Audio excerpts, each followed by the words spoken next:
संसारको नक्सामा एउटा यस्तो देश छ जहाँको हरेक दृश्य स्वर्गभन्दा कम लाग्दैन। हो, आज हामी कुरा गर्दैछौं भियतनामको।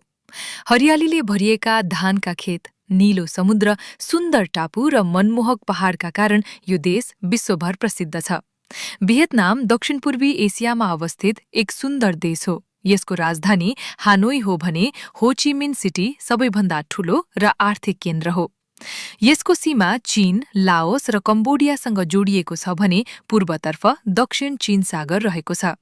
भियतनामको क्षेत्रफल करिब 3,31,000 वर्ग किलोमिटर छ र यहाँको जनसङ्ख्या करिब 10 करोड छ। यहाँको आधिकारिक मुद्रा भियतनामी डोङ हो।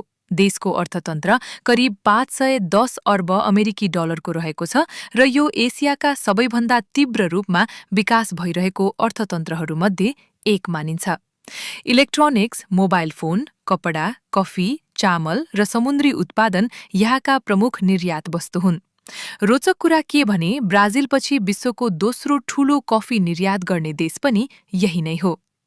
यदि तपाईँ भ्रमणको योजना बनाउँदै हुनुहुन्छ भने नोभेम्बरदेखि अप्रिलसम्मको समय सबैभन्दा उपयुक्त मानिन्छ। यस अवधिमा मौसम सुखद र अपेक्षाकृत सुक्खा हुन्छ। पर्यटकका लागि यो देश सुरक्षित मानिए पनि आफ्नो सामानको राम्रोसँग ख्याल राख्नुहोस्। दर्ता भएका ट्याक्सी मात्र प्रयोग गर्नुहोस् र स्थानीय नियमहरूको पालना गर्नुहोस्। भियतनामका प्रसिद्ध पर्यटकीय स्थलहरूमा हालोङ बे, गोल्डेन ब्रिज, सापा, होई आन, फू कोक टापु र हो ची मिन सिटी पर्छन्। विशेष गरी हालोङ बे हजारौं चुनढुङ्गाका टापु र चट्टानका कारण युनेस्को विश्व सम्पदा सूचीमा परेको छ। के तपाईँ पनि यो सुन्दर देश घुम्न चाहनुहुन्छ?